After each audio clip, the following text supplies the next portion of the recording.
Today we're in the test kitchen making our favorite egg dishes. Eggs are life. I will eat eggs any time of day and be happy. Good for breakfast, lunch, or dinner. You're able to achieve just this incredibly diverse range of textures. You can fry an egg, you can poach an egg. It can be rolled into an omelet. What can you not do with a good egg? It's awesome. I would pretty much be lost without eggs. One of my favorite egg dishes is a French omelet. It's just eggs and butter, and you finish with some salt, maybe some herbs if you want at the end. The technique of the French omelet, it's delicate and it takes some finesse, and it's something I've made 100 times, 1,000, I mean, my God, more than 100 times. Something I've made a ton of, and it should be nice and custardy and silky on the inside, and the outside shouldn't have much color, if at all. It shouldn't have any color, to be honest. So before I start whisking the eggs, I like to just portion out a little bit of butter. I'll put it in the pan. I use a non-stick pan. It's probably the only time I do use one. I only take it out when I make fancy French omelets, like today. And then when it comes to mixing your eggs into a nice pale uniform consistency, I use a fork. The whisk tends to aerate a bit and whip in bubbles into your egg, which will give you a much different consistency, take you away from that smooth velvety custardiness and more of like, Aunt Susie's scrambled eggs. You do want to incorporate them really well. I don't want it to be marbled. You want just a really consistent uniform color. Then we'll go check on our butter, I don't want it too hot.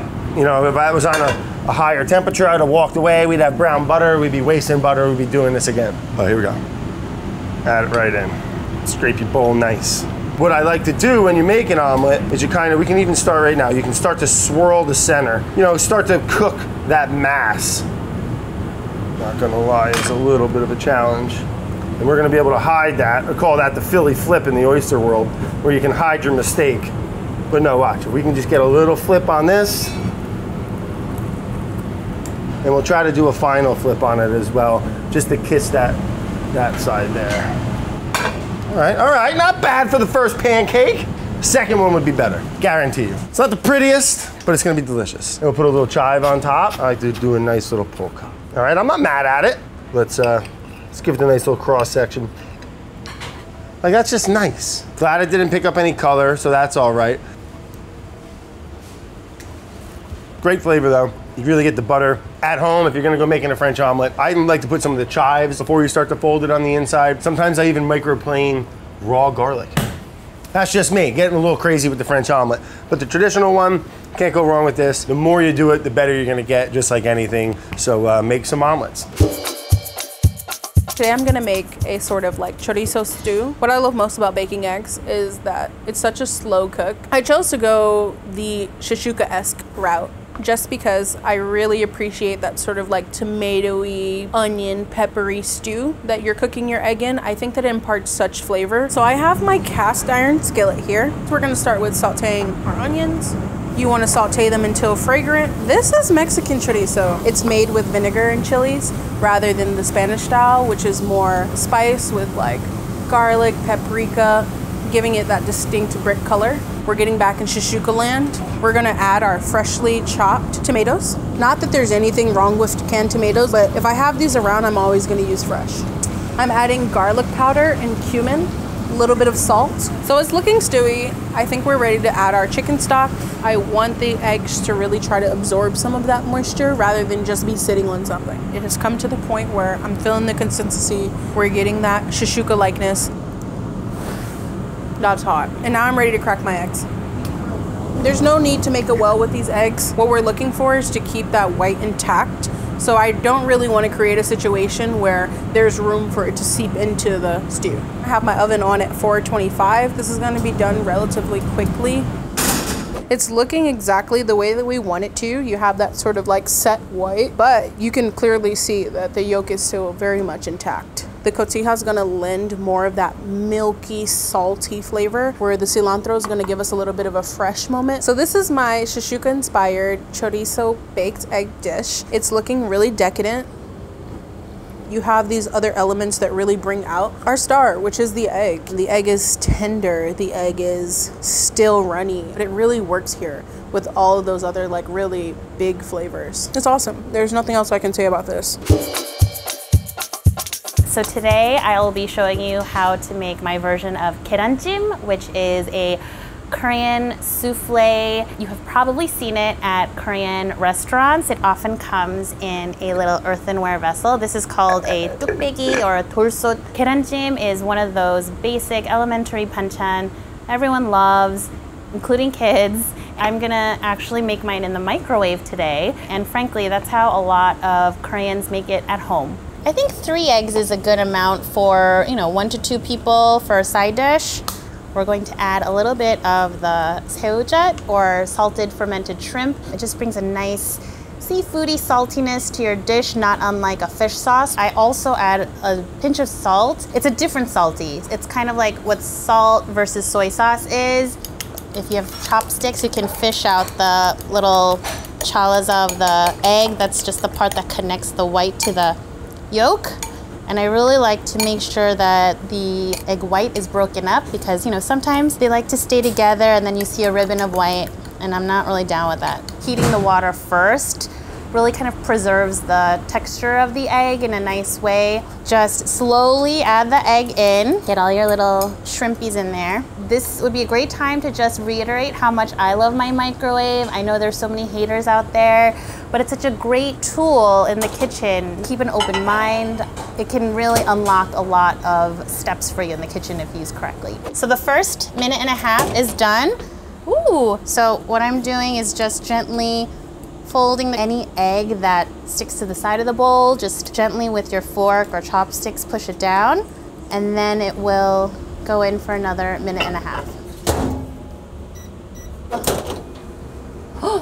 It really puffed. So here is our gyeranjjim. Still like a touch jiggly. We're just going to garnish it with a little scallion, toasted sesame oil, and then toasted sesame seeds. So here is our finished gyeranjjim. Mild, eggy, a little salty like the sea, almost like a souffle, and there's a little bit of the broth down here, which is, it's almost kind of cloud-like. You see the little 새우젓 in there as well. So gyeranjjim, humble but bold little egg dish. Play around with your eggs, they can really handle it. So I am making a spiced egg crepe today, and this is a dish that I make all the time at home. We're calling it a crepe because of its like visual format. It is kind of like that folded over, lacy edged look. It's like a hard cooked omelet basically. Is it traditionally a crepe? No. Would like the people of France be furious? It's possible, but it is essentially a glorified omelet. So we're gonna start with prep, which is just finely chopping our aromatics that are going to be sauteed as the base of our crepe.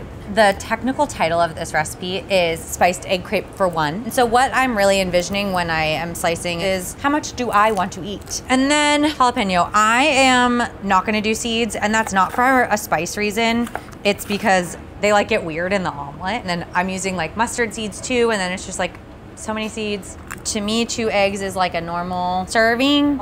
It's enough to create a thin layer of the egg all the way across. We're gonna do a big pinch of salt here. Like you're making scrambled eggs, you just don't want like any streaky bits. You want it to be totally homogeneous. So what you need for this is a pretty wide non-stick pan with a lid. We really want it to slide right out of the pan afterwards. We're going in, and we're gonna season with just a pinch here. Oh, this is smelling very delightful. We're gonna take the raw edge off your shallot. Working pretty quickly, I'm going to add in my mustard seeds, and you'll see I'm like picking pockets for it. I'm gonna do that with the spices too. That was cumin and this is turmeric. You can see the mustard seeds are beginning to pop just a little bit, and that's our sign that we're good to go on egg. And we're gonna pour our egg mixture in, and then tip your pan around so that every bit is covered, and you wanna get all the egg out.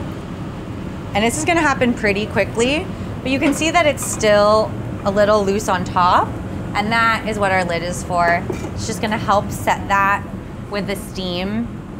Whew, you see that happen quick. You wanna be like, bam, bam, bam. So this is totally set now. You can see, ooh, and it's sliding around. So we're done.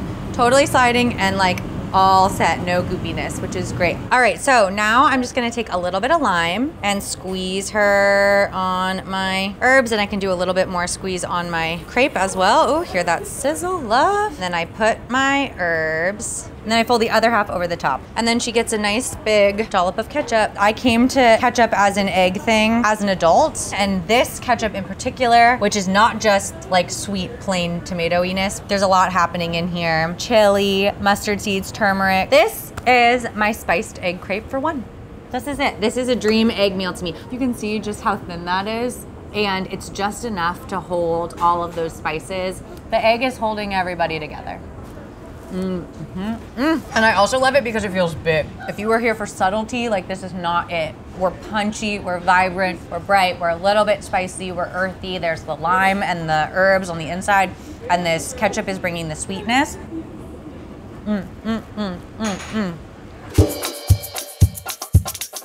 So I'm making a soy ginger scramble, which is basically just scrambled eggs, but flavored with a little bit of mirin, a little bit of soy sauce, and a little bit of grated ginger. I like to do 3 eggs. This and rice together really feel like they're enough food. I'm just looking for like a teaspoon of grated ginger here. We're just trying to kind of perfume the eggs. I'm gonna do about a teaspoon of soy. At a certain point, it starts to really like darken the eggs. A couple teaspoons of mirin. I don't want all of the salt to come from soy. So I'm using ghee, and I love the flavor of just like super kind of like buttery ghee with my eggs. All of our seasonings in there. I'm agitating the eggs constantly. This is like a fast, soft scramble. I'm working the eggs, pulling in the edges, moving the pan. This is gonna go real fast. I do not want browning. I don't want anything happening other than those eggs to be set. And there we go. So nice folded, curdy shreds of egg. I've got some cooked jasmine rice here. I could have used slightly less soy sauce, in fairness. Different brands of soy sauce have different levels of kind of a color concentration. A little bit of pickled cucumber are part of what really transforms this. A little bit of scallion, something with a little bit of extra punch to it. It just cuts right through that richness. And then lastly, a little toasted sesame seeds. If you didn't have this, you could use something like furikake. You know, we could do a little pinch on there. I'm so psyched to tear into that in a second. God, I love this. I was eating the rest of the scrambled eggs just like right out of the pan over there. And honestly, I don't know that I do that anymore with just regular straight up scrambled eggs. Like the flavor of egg on its own is nice and it's worth highlighting, but adding to it, kind of just like extending it one way or the other, even richer, brighter, more aromatic, is just so nice and such a solid plate. I'm super happy with this. I would eat this any time of day. This dish is inspired by a Spanish-style tortilla, which is essentially one of my favorites because it's so simple. It's only 3 ingredients. My version, I'm calling it a tortilla jamaica, so inspired by Jamaican root vegetables. Crunchy outside, you've got like a nice runny, custardy inside, and it doesn't take a long time for it to come together, which makes it all the better for someone who maybe is a little intimidated by going on an egg adventure. So most important thing is that you know what vessel you're using. I'm choosing a non-stick skillet that has high sides because once I add my potato, my onions, and my egg, it's going to rise, and we want to make sure that it can set and flip properly. I want to create a little bit of a scallion oil, and I also want to add some crispy texture to the top of my tortilla once it's finished. We've got these like really nice brown chunky bits. All right, and so I'm going to just take my little slotted spoon. So I'm just gonna take the extra step to drain this through a fine mesh sieve. We're reusing the oil, and then I'm just gonna drop in my white onion. We're gonna need more oil to make sure that the yuca and the yellow yam are also properly coated. I'm gonna add a couple generous pinches of salt to the dish. We want to make sure that when we add it to the eggs, it's cooked enough so that when we actually go to serve it, you get like a nice tender bite of that veg. So what I'm gonna do now is prepare my eggs. We have 8 eggs. And what I'm gonna do is I'm just going to get them all into one little bowl. I'm just gonna show you that I can do the one-handed crack with this egg here. See, a pro. It only took me 7 eggs before this one to get this one perfect. It should be nice and homogeneous and consistent. I'm gonna drop my potato and onion mixture into my egg. I'm going to take my slotted spoon because I don't want to transfer oil into my egg. I'm going to add salt so that my egg is salted and not just my veg. And then let's throw a little bit of black pepper in there too, why not? And I'm gonna actually cover the bowl. And so what I want is for the ambient heat from the potato and the onions to actually start to get that egg going. I'm just gonna pour this all into, and what I wanna do once it forms a nice sort of like crust around the edge is I'm gonna take my spatula, and I'm just gonna make sure that it kind of has some give from the edges of the pan. It's important to also make sure that your heat is even so that you can control the color and the texture as it happens. I can also use this plate to kind of get the inside going too. A plate's a really good friend if you want to kind of capture that heat inside.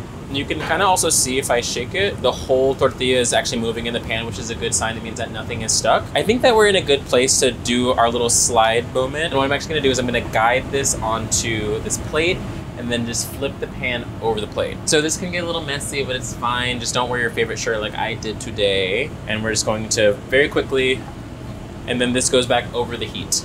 And so you can kind of repeat that method over again to kind of get that rounded tortilla shape that's pretty classic of a tortilla. I can already tell from the color and the texture that it's pretty much as set as I want it to be. And so what I'm gonna do is I'm gonna turn the heat off. I like to combine the textures of the same vegetables at once. So we also have the fresh green onion. And then of course I'm gonna finish with a little bit of salt as well. This is the tortilla jamaica. Oh, Billy. Wow, take it in because I'm really so emotional about this. Every family has huge debates about what type of hot sauce they like. I'm using Shaquanda's mommy hot sauce. It's got blueberry, it's got scotch bonnet, it smells like fruit forward but also spicy. See, when you manifest, anything is possible. Crunchy outside, you've got like a nice runny, custardy inside. The two different types of starch, the yuca and the yellow yam, add for like a really nice sort of like starchy deck of cards. This dish is nice because you do it all in one pot. It's 3 ingredients, and when you get that flipping technique down, you'll be really proud of yourself. Because I'm proud of you.